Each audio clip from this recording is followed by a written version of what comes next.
11th January 1958. Dear S. I'm sitting on an iron cold chair at the airport, brain drained.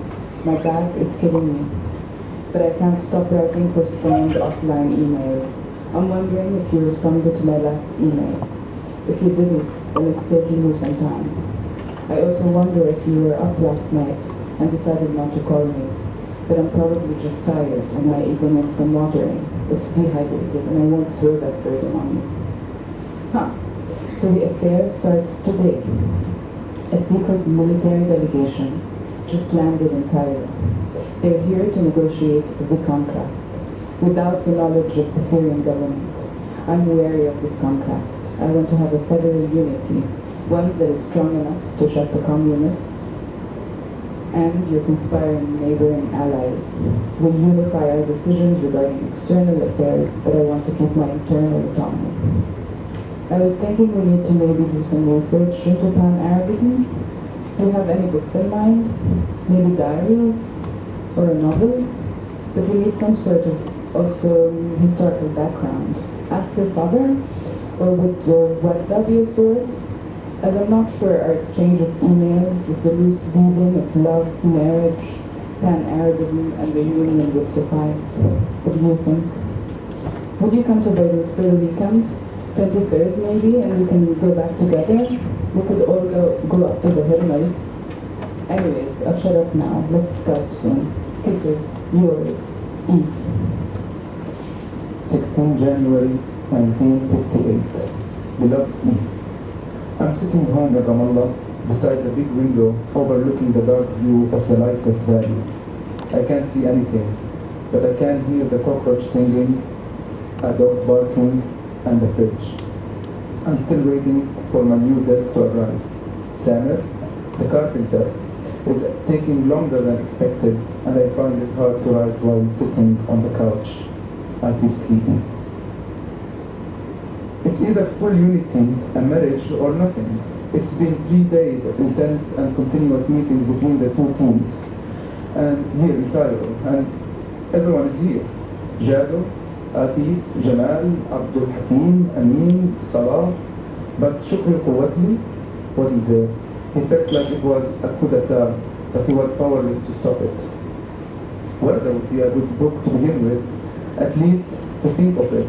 A love story written by an Egyptian novelist about a Omani revolutionary woman who was fighting in Oman and Yemen that takes its threats to Lebanon and elsewhere in the Arab world.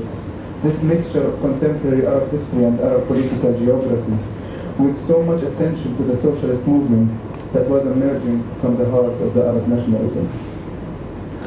Did I tell you what my father once told me about how they in the Arab nationalist movement began reading Marx?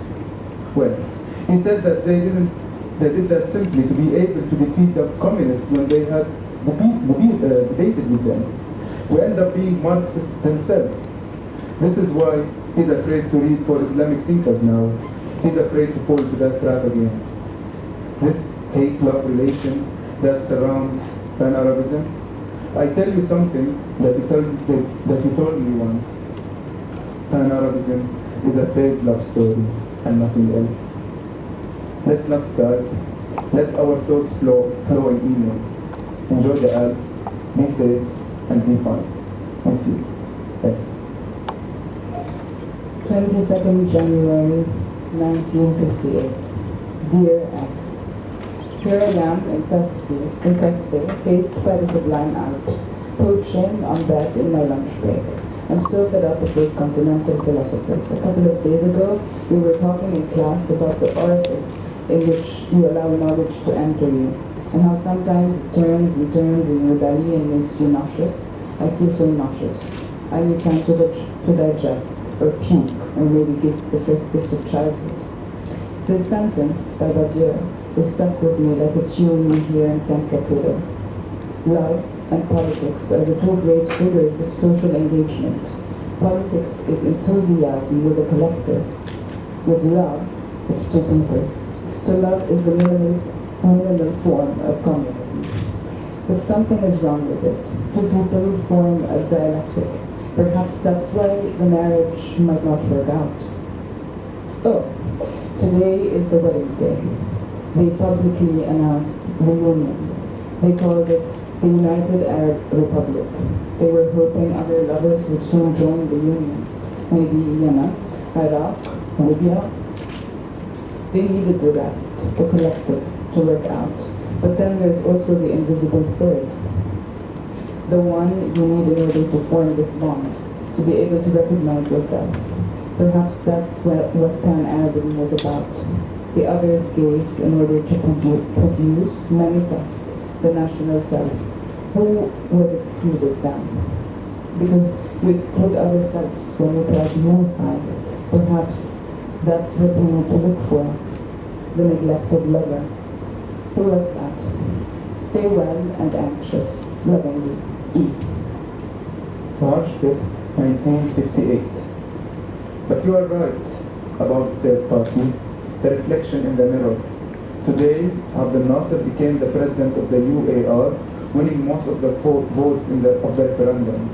His idea of unity was about one dissolving into the other. His two conditions for the realization of this unity was to dissolve all other political parties and that the unified government is a civil government. Shukri Quwati became the first Arab citizen. What does that mean? It's like being the first lady.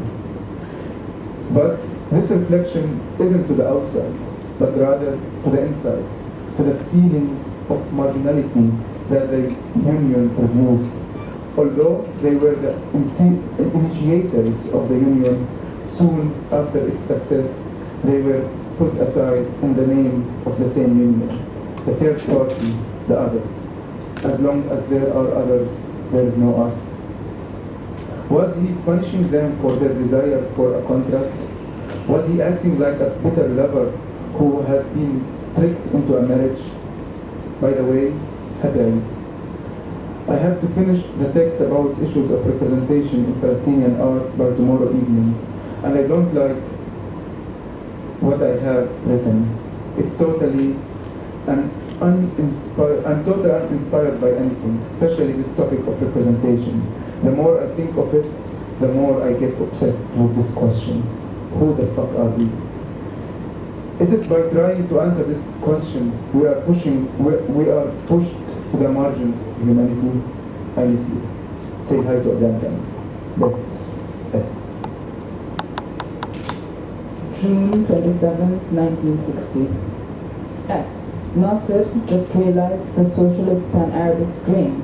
He nationalizes the cotton industry, banks, heavy industries, insurance companies. Land limits are reduced. Interest rates are eliminated for farmers. Taxes are instituted for the rich. The average workday was reduced from 8 hours to 7 hours without reductions in pay. I'm sitting in my office, but on the couch, as this way the heater is closer and I don't need to pretend to be the director. You're gone, and as I was getting ready to devour the lasagna I cooked for my sisters today, I thought of you and how I promised to cook you some. Oh, and I half drunken had my palm read last night by Wafa, and he saw many triangles in my palm. Anyways, I just read your last email. I decided there's a lot to respond to. Actually, yesterday I was reading the Simone de Beauvoir letters to Sartre, and decided maybe letters, emails, even SMSs carry the cliched unsaid, the scandals, the secrets. But I guess we do like what Mahmoud Darwish wrote to Samih al-Qasim. We trick the format, decide to write to each other in the format of the letter, knowing that it's going to be published, read, knowing that some stranger will be chewing on our intimate thoughts. Are we exhibitionists of some sort? Or has this become the only way for us to speak? Not only to each other, but to others. Anyways, I return. Maybe oscillate is more like it, but yes, the triangle, Wafa's work, and yours, the map as a form, an image, is so present now. Does this forebode some event of loss? Again, isolation, you mentioned it, the lines, borders of Palestine when traced, drawn bordered, conjure a kind of isolation. It marks an absence of the rest of the geography, which is the other Arab countries. When did we start using this map?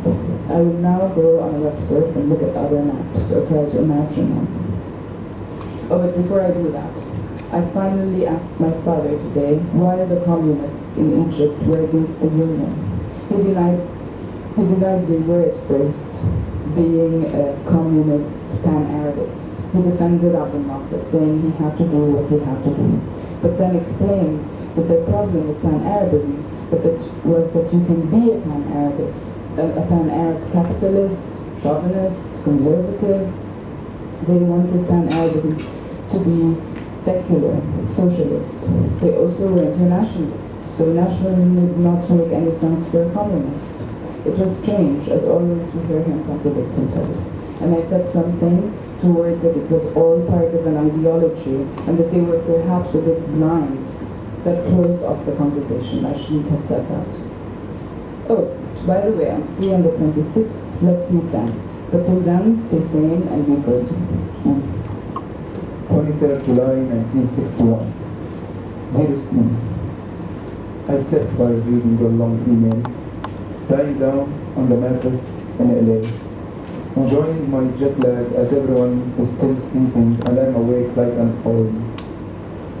I slept a lot on the plane, got so drunk in Frankfurt airport, 12 hours later I landed in the image. LA was like a frame in a movie.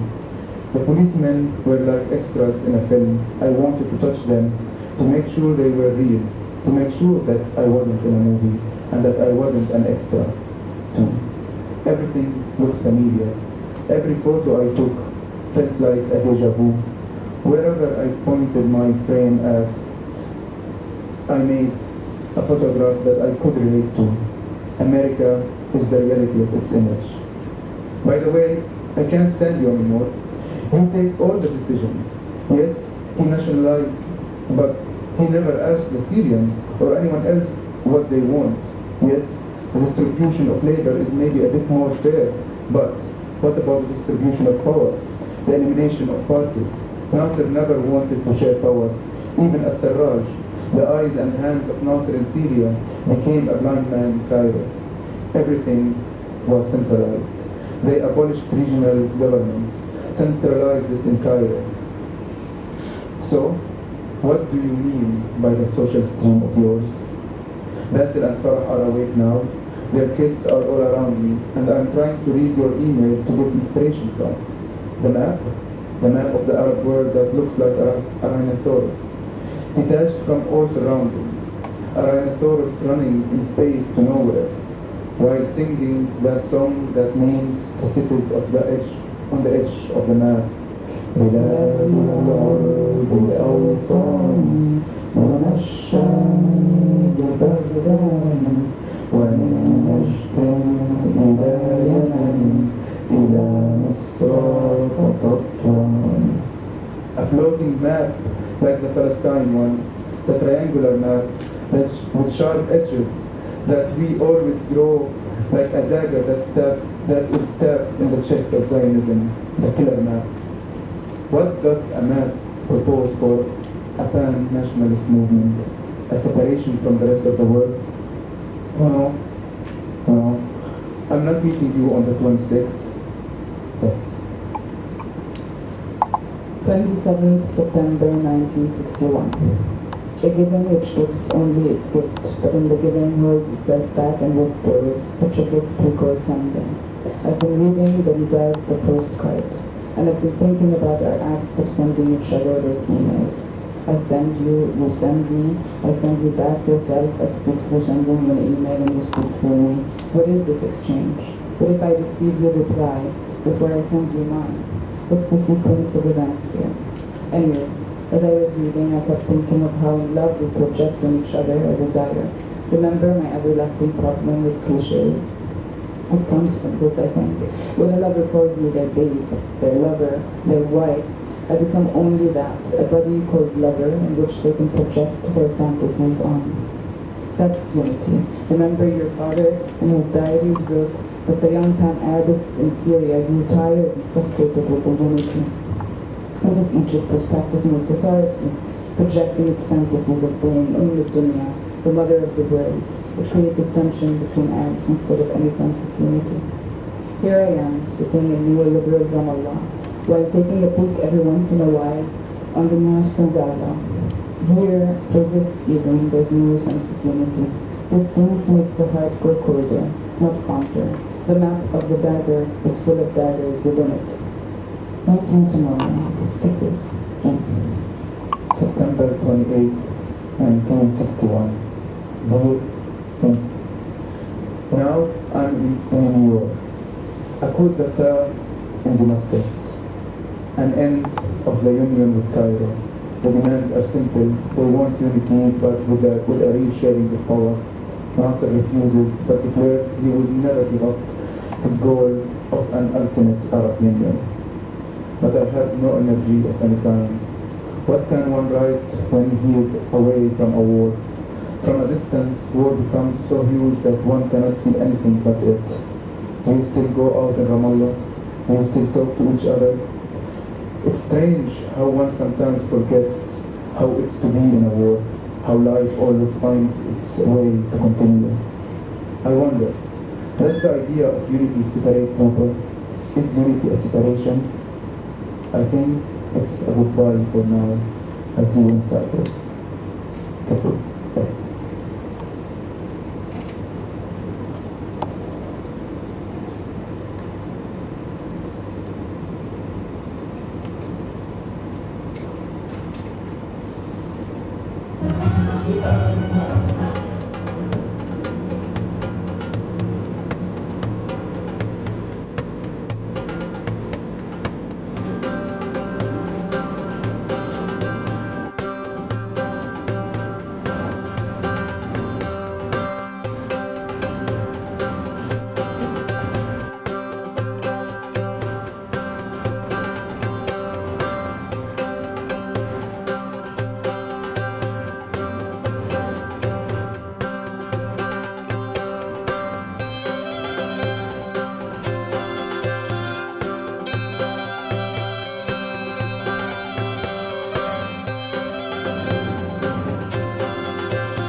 Thank you.